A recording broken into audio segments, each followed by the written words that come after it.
Silver is no longer behaving like a simple industrial metal. It's like a resource the modern world can't function without. And over the past year, the signals have turned unmistakable.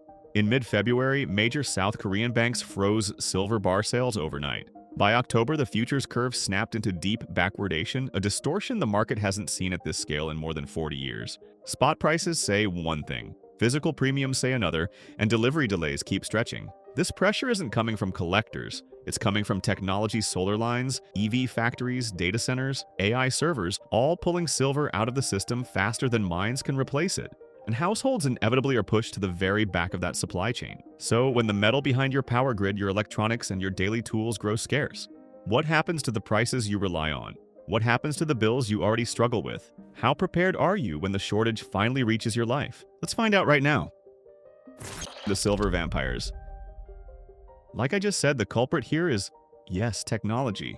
The same technology that fills our homes with screens keeps hospitals running through the night, powers entire transit systems, and connects every corner of daily life. We barely notice it anymore. But inside those devices and machines is a metal that does a quiet, irreplaceable job: silver. Start with solar power, the world's biggest new electricity source. Every solar cell needs silver to collect and move the electric charge created by sunlight. It's not optional. No silver, no current. That simple. And as solar capacity expands, its appetite grows too. Industry data shows that in 2024, solar manufacturing consumed almost 197 million ounces of silver, an all-time high. And the next wave of solar designs, TOPCon and HJT, often demand more silver per panel than older models. It's like upgrading your car but burning more fuel each mile. Progress comes with a cost most people never see.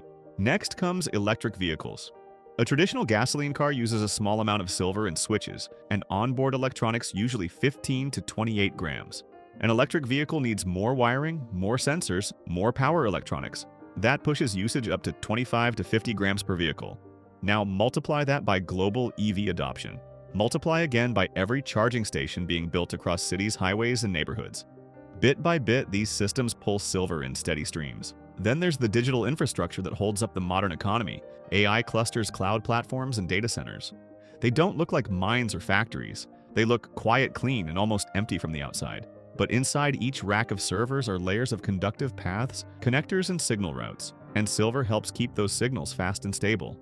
The International Energy Agency estimates that global data center electricity demand could double by 2026.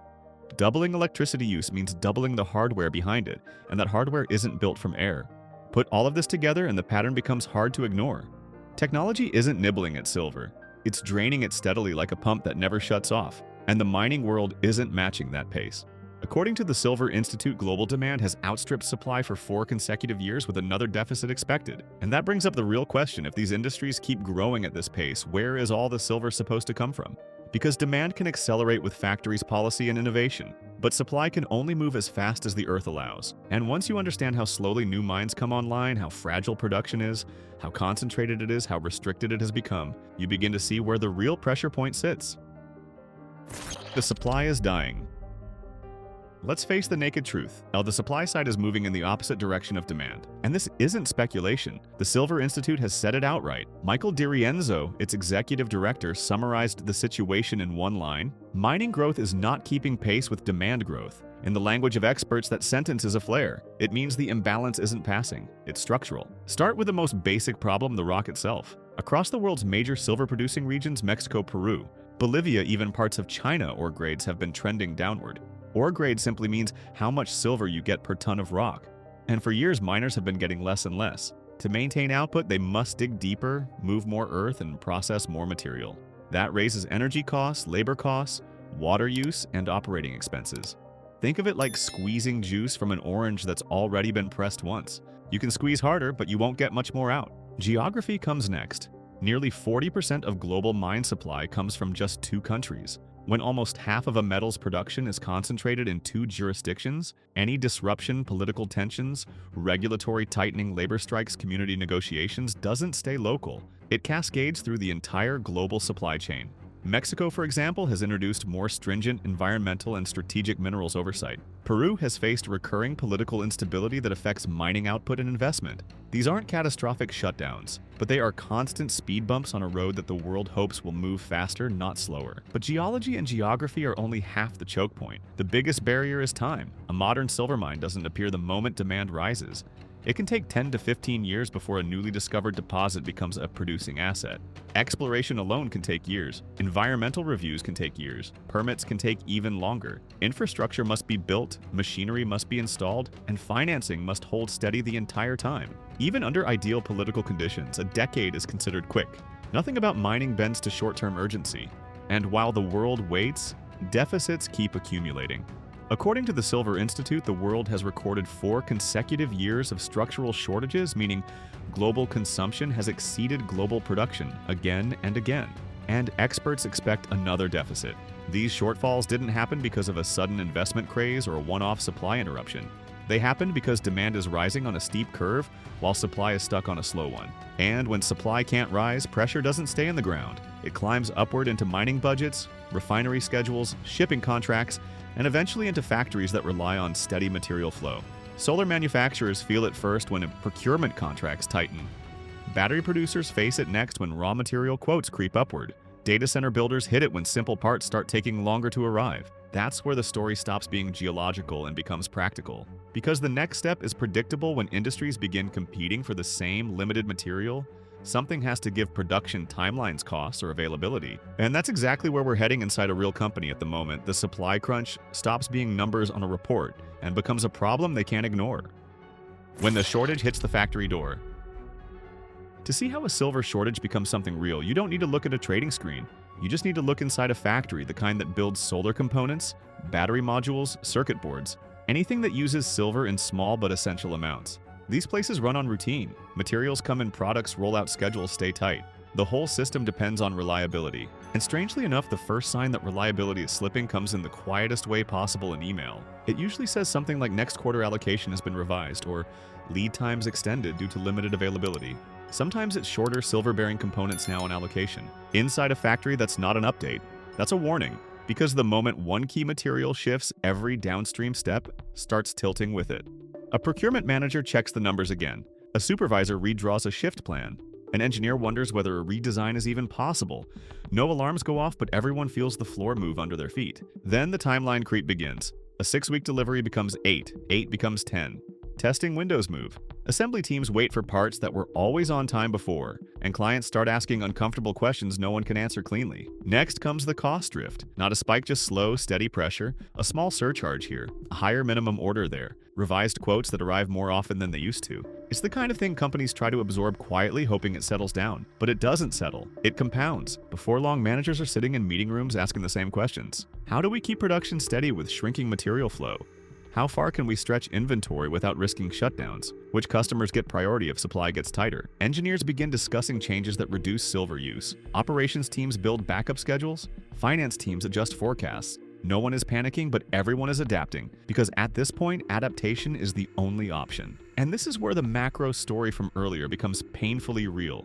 Falling ore grades in Mexico aren't abstract anymore. Political delays in Peru aren't distant news. They show up as longer wait times, unpredictable shipments, and rising procurement stress in places that once ran smoothly. Factories can handle small waves. They cannot handle constant tides. And when delays stack, when costs pile, when uncertainty becomes normal, the strain eventually reaches a point where the company can't absorb it alone. So here's the real question: when a manufacturer finally reaches that limit, when they can no longer hide the shortage inside budgets and schedules, where do you think that pressure goes next?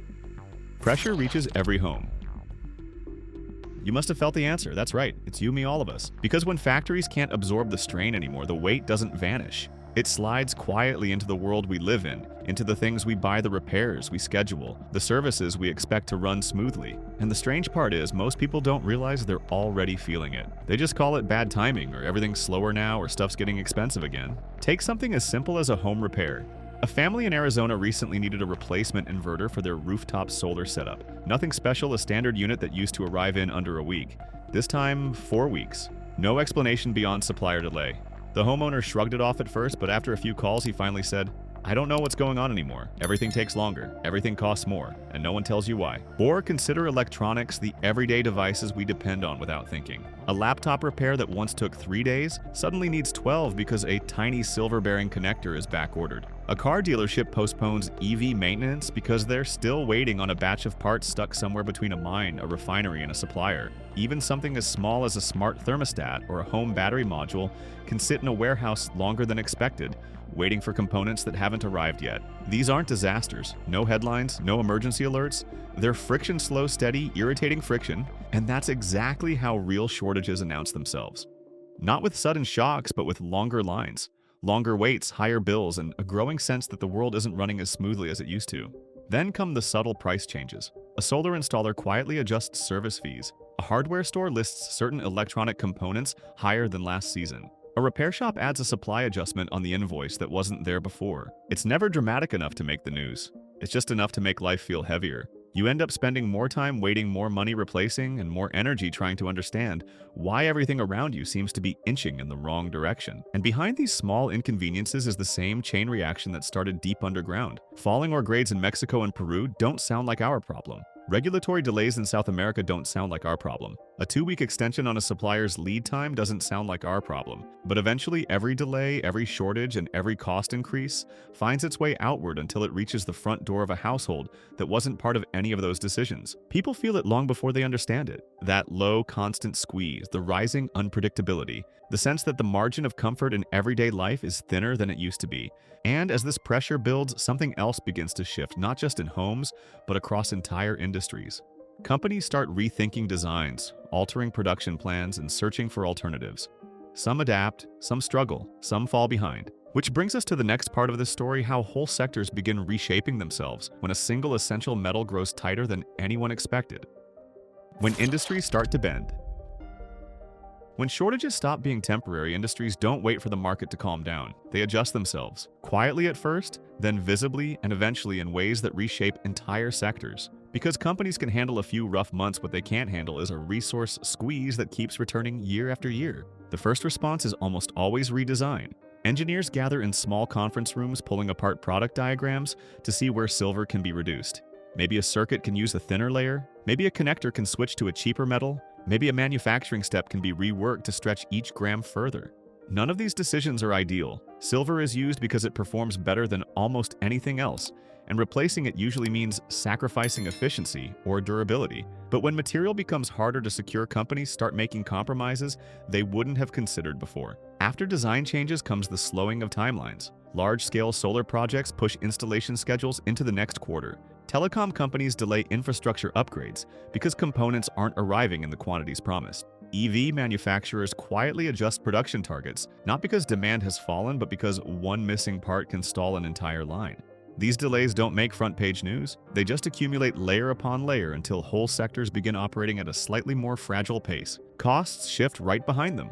Procurement budgets swell as companies compete for the same limited supply. More money gets tied up in inventory. Forecasts become harder to trust. For some firms, this is manageable and inconvenience, but not a crisis. For others, especially smaller or mid-sized manufacturers, the pressure is painful. They don't have the leverage to secure long-term contracts. They don't have the cash reserves to stockpile materials.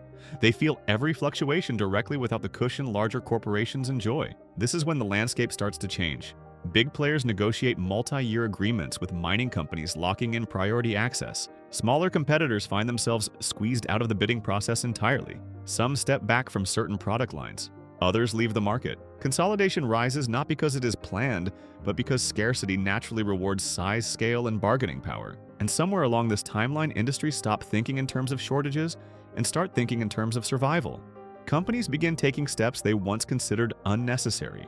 Recycling programs are expanded. Old hardware is harvested for recoverable silver. Designs are rebuilt for easier material recovery.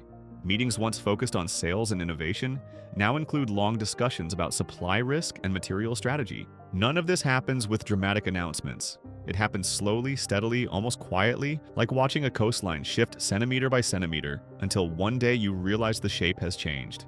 And once industries begin moving in this direction, you can feel the tone shift. It's no longer about waiting for conditions to improve. It's about adjusting to a world where a key resource is tighter, costlier, and harder to secure than anyone expected. And when entire sectors start bending like this, something larger begins to move with them. Policies, energy plans, infrastructure timelines, and the economic assumptions that underpin modern life. The changes may be subtle at first, but they spread outward, shaping decisions far beyond the companies that felt the pressure first. This is the stage where silver stops being a materials issue and becomes a structural one, a force that nudges entire systems into new directions, whether they're ready or not. And understanding those shifts is essential to seeing the road ahead. When the burden reaches daily life. When entire industries start changing course, daily life changes right behind them. Not suddenly, not violently, just steadily in ways most people only notice when things feel a little harder than last year, and harder still than the year before. At first it's small, a delay here, a price bump there. Then the pattern sharpens. And for millions of older Americans on fixed incomes, that pattern isn't just frustrating, it's exhausting. Because when industries slow down, households don't get an exemption. Repairs take longer, appliances stay broken longer, projects you planned for the spring slide into late summer. A replacement part for a home battery sits on back order. A solar installer tells you their earliest appointment is 2 months out. A car needing an electrical component. We're still waiting for the shipment, and while younger families find workarounds, retirees don't have that margin. They can't always drive farther, wait longer, or absorb another unexpected bill. Costs follow right behind the delays. Little rises, steady rises, the kind that slip into a budget unnoticed until they can't be ignored anymore. A service fee is a few dollars higher. A repair costs more than expected. Insurance premiums reflect updated replacement costs. Utility bills fluctuate more sharply when energy upgrades slow. It isn't one big spike that throws a household off balance. It's the slow tightening month after month. For someone living on Social Security, a modest pension, or the final stretch of their life savings, that tightening cuts deeper. Their income doesn't adjust quickly. Their cost of living does. A refrigerator repair that once cost $100 now costs $150. A backup power system meant to stabilize energy bills suddenly needs parts that are delayed or pricier. Even small electronics, phones, heaters, medical devices take longer to replace, and the temporary disruption isn't just inconvenient, it's stressful. And behind these small financial bruises is the same industrial shift described earlier, the bending of sectors trying to operate with thinner, more expensive material streams. When the cost of building grid equipment rises, utility providers shift those pressures into rate adjustments. When EV components take longer to arrive, used car prices rise in response. When telecom networks delay upgrades, monthly fees creep upward. None of these changes look dramatic on their own, but together they reshape the texture of daily life, especially for people who have less flexibility left in their income. The middle class feels it, families feel it, but older Americans feel it most clearly. When you are budgeting down to the dollar, every small increase is large. When you have worked decades to protect a savings account, seeing it drained by the slow grind of higher costs is painful in a way the headlines never describe. And when timelines stretch and services falter, you don't just lose convenience, you lose control. This is the part of the story that rarely appears in economic reports. The numbers can tell us industrial demand, mine output, silver usage in EVs and solar cells. But they cannot fully explain why an older couple in Ohio now waits 6 weeks for a home energy component. Why a retiree in Florida has to postpone a repair because the cost jumped unexpectedly. Why a widower in Arizona worries each month whether his pension will keep pace with the world shifting around him. Because when essential industries bend, the pressure doesn't stay inside the factory, the warehouse, or the supply contract. It moves outward into homes, bills, repairs, insurance, the pace of public services, and the stability people depend on. And for households that plan their retirement around predictable costs, the erosion of predictability may be the hardest burden of all. And as these burdens settle into daily life, the next stage becomes unavoidable. People begin asking what they can do not to control the global supply chain, but to prepare themselves for a slower, tighter, more expensive world. Which is why our final arc turns towards something practical. Not predictions, not forecasts, but clear awareness, grounded preparation, and the small decisions that help households stay steady when the systems around them start shifting. Practical steps for a slower, tighter world. The silver squeeze isn't something any of us can change, but we can adjust to the realities it creates. So instead of looking at the problem from a distance, let's focus on what households, especially older Americans, on fixed budgets, can actually do in a world where silver-dependent technology moves slower costs more and becomes harder to replace. The first step is simple: plan earlier than you used to. When industries struggle to secure materials, repairs, and replacements naturally take longer. Ordering a part for a water heater, a home battery, a solar inverter, or even a basic appliance may take weeks instead of days. If something in your home is aging, don't wait for it to fail. Schedule maintenance ahead of time. Spread upgrades out over the year so the cost doesn't hit all at once. Next, prioritize durability over features. Because silver is essential to electronics, the devices built in the middle of a supply squeeze can vary in reliability. Choose products known for long support cycles and easy repair access. A sturdy refrigerator or washing machine that lasts 10 years will save more money than a feature-rich one that fails early. Longevity is a financial advantage when materials are strained. Third, keep a small buffer of essential items. Not stockpiling, just basic preparedness. Older adults often rely on medical devices, heating tools, communication devices, and home safety equipment. If one of those fails during a period of longer shipping times, life becomes difficult fast. Having a backup charger, a spare cable batteries, and a working secondary device can prevent a stressful scramble. Fourth, make room in the budget for steady, mild cost increases. Material pressure doesn't create dramatic spikes, it creates slow, repeating drifts. A service fee goes up slightly, and installation charges higher. Replacement parts cost more than last year. For seniors managing pensions or Social Security expecting small increases each year makes them easier to absorb. It's not about cutting spending, it's about removing surprise. Fifth, use local services when possible.